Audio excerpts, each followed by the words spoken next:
슈가링 테크닉 중 넓은 부위에 사용되는 기본기 테크닉을 배워보겠습니다.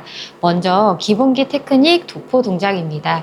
이 동작을 익힐 때 가장 중요한 건 도포의 세 가지 원리입니다. 첫째, 털의 반대 방향으로 도포를 해야 합니다. 털은 피부 속에서 한쪽으로 기울어져 비스듬히 자랍니다. 털의 반대 방향으로 바르면 슈가가 털을 살짝 들어 올리면서 털 전체를 부드럽게 감싸 슈가가 털을 제대로 붙잡을 수 있는 구조가 만들어집니다. 만약 털이 자라는 정방향으로 슈가를 바르면 털이 눕게 되고 슈가가 모근 주변까지 들어갈 공간이 줄어들게 됩니다. 그리고 가장 중요한 이유는 도포는 털의 반대 방향, 제거는 털의 정방향으로 해야 모근이 자연스럽게 빠지기 때문에 털이 끊기지 않고 깔끔하게 뽑히고 통증도 최소화할 수가 있습니다. 두 번째, 도포를 할 때 적절한 압력과 속도가 중요합니다. 압력이 너무 강하면 털이 눌려서 견인통이 심해지고 슈가가 털을 제대로 감싸지 못합니다. 반대로 압력이 너무 약하면 슈가가 털을 제대로 흡수하지 못합니다. 그리고 속도가 너무 빠르면 슈가가 균일하게 퍼지지 않아 시술이 깔끔하게 되지 않습니다. 세 번째, 도포 동작에는 일정한 리듬을 유지하는 것이 핵심입니다. 리듬이 없으면 손의 움직임이 불안정해지고 시술이 매끄럽지가 않습니다. 오늘 배울 리듬은 고, 스탑, 비행기입니다. 이 리듬을 반드시 기억하고 모든 동작에 적용을 해보세요. 자, 시술 전 준비 자세는 고객의 옆쪽에서 편안한 자세로 서주세요. 허리를 너무 구부리지 않아야지 장시간 시술에 피로도가 적습니다. 다음은 도포하는 손은 자연스럽게 내려놓습니다. 손목과 손가락에 힘을 빼야지 슈가가 고르게 퍼지고 압력이 일정해집니다. 마지막으로 어깨에 힘은 빼고 겨드랑이는 살짝 띄우고 팔꿈치는 자연스럽게 구부려주세요. 이렇게 해야 손끝이 부드럽게 움직여 원하는 범위만큼 도포를 할 수 있고 안정적인 컨트롤이 가능합니다. 처음엔 슈가 없이 시술 베드 위에 손 동작부터 연습을 하도록 합니다. 슈가 없이 연습을 해야 리듬과 손 감각을 정확하게 익힐 수가 있기 때문입니다. 1단계 고 바르는 동작입니다. 사용하는 손가락은 중지, 약지, 새끼손가락 총 3개입니다. 이유는 기본기 테크닉은 팔이나 다리처럼 넓은 부위를 시술할 때 쓰는 테크닉이기 때문에 손가락을 많이 사용할수록 한 번에 많이 도포를 할 수 있는 면적이 넓어지고 시술 속도도 빨라집니다. 그리고 이 세 손가락은 반드시 일직선으로 맞춰야 합니다. 이렇게 해야 도포 시 압력이 일정하게 분산되고 슈가가 고르게 퍼져 털을 균일하게 감쌀 수가 있습니다. 만약 손가락이 이렇게 삐뚤어지면 도포 두께도 다르고 특정 부위에 힘이 집중돼서 고객이 통증을 더 느낄 수가 있습니다. 또 하나 중요한 점은 도포 시 손가락 지문이 아니고 손톱도 아닌 옆면, 엣지 부분으로 발라야 합니다. 지문으로 누르면 털이 눌려서 슈가가 깊이 흡수되지 않고 손톱이 닿으면 피부에 상처가 생길 수 있으니 주의하셔야 합니다. 마지막으로 도포는 버터를 부드럽게 바르는 느낌으로 진행합니다. 털을 살살 쓸어 넘긴다는 감각이 중요합니다. 그럼 손동작으로 보여드릴게요.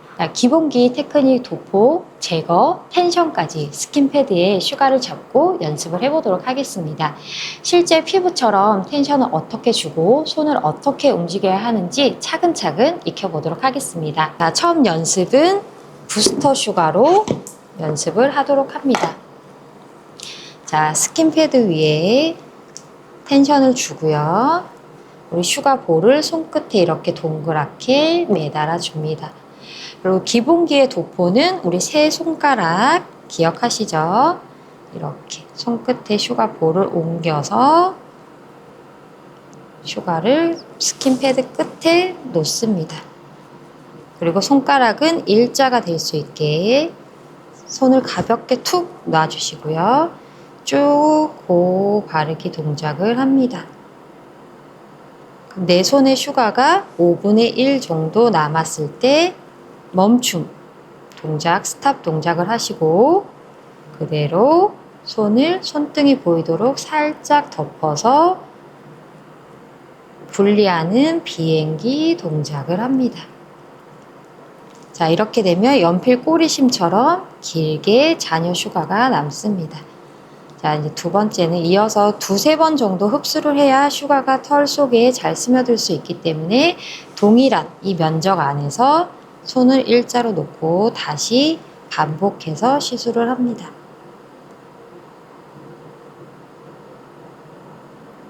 또 동일한 자리에서 스탑, 덮고 45도 각도로 빼줍니다.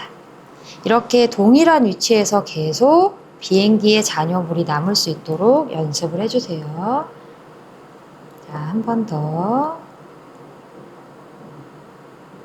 또 스탑, 덮고, 제거. 자, 이제 제거 동작을 해보겠습니다. 제거도 우리가 바르는 손 면적과 동일한 손가락을 사용을 하고요. 이 손끝에 슈가가 있어야지 밑에 있는 슈가와 결합력으로 제거가 된다고 설명을 드렸습니다. 자, 스탑했던 곳에서 뒤로 1cm에서 2cm 뒤에서 제거의 시작점을 준비합니다. 이때 누르지 않고 살짝 올려만 놓고요. 잔여물까지 쭉 슈가가 덮일 수 있도록 앞으로 옵니다. 와서 바르는 각도와 평행하게 그대로 뒤로. 겨드랑이는 살짝 띄어야 더 가볍게 제거를 할 수가 있습니다. 뒤로. 충분히 손끝에 슈가를 두고 덮어서 뒤로. 텐션 그대로 계속 따라가면서 덮어서 뒤로. 손바닥으로 텐션 밀고 주고 뒤로. 이렇게 스킨패드의 연습을 하시면 됩니다. 자, 한 번 더 해볼게요. 자, 슈가볼은 손끝에 매달려 놓고, 자, 텐션은 바를 때부터 손바닥을 밀고 손가락으로 펼쳐주세요. 자, 손가락은 일자로 만든 다음에 쭉 앞으로 손끝 엣지로 밀고 있습니다. 자, 5분의 1 정도 남았을 때 스탑. 그 다음에 45도 각도로 손등이 보이도록 덮어서 분리하기 비행기 동작을 해줍니다. 자, 이렇게 손끝에 슈가가 뒤로 가 있을 수 있기 때문에 이렇게 앞으로 밀어서 다시 정렬을 합니다. 자, 두 번째 도포 쭉 발라서 같은 자리에서 스탑. 덮어서 45도 각도로 이렇게 비행기 꼬리가 잔여물이 동일한 위치에 오도록 연습을 해주세요. 다시 손끝에 슈가를 최대한 끝까지 모아서 세 번째 흡수를 시킵니다. 같은 자리에서 스탑, 덮어서 쭉. 이때도 텐션은 끝까지 풀리지 않은 채 주도록 합니다. 이제 제거할 때는 손에 있는 슈가와 밑에 도포되어 있는 슈가로 결합해서 제거를 하기 때문에 손끝에 최대한 많은 슈가를 놓을 수 있도록 합니다. 자, 제거하는 손 모양도 도포하는 손 모양과 동일하게 일직선을 놓고 스탑한 뒤에 2cm 정도 뒤에서 제거를 시작합니다. 비행기의 잔여물을 까지 충분히 덮어서 평행하게 뒤로. 자, 여기 남은 잔여물도 내 손에 슈가를 가지고 올 수 있도록 손끝에 정렬을 합니다. 내 손에 슈가가 많을수록 밑에 있는 슈가를 더 잘 가져올 수 있기 때문에 꼭 정렬을 해주세요. 또 충분히 덮어서 뒤로 함께 꼭 정렬해 주시고요. 충분히 덮어서 평행하게. 텐션은 같이 따라가도록 합니다. 정렬. 덮어서 훅. 남은 이 슈가도 같이 손끝에 정렬해서 다음 동작을 위한 슈가볼을 만들어 놓습니다. 슈가 페이스트의 온도와 점도를 적정하게 맞추는 연습도 함께 진행해 주셔야 합니다. 여기까지 스킨패드에 도포하고 제거하는 기본 동작까지 연습을 해봤습니다.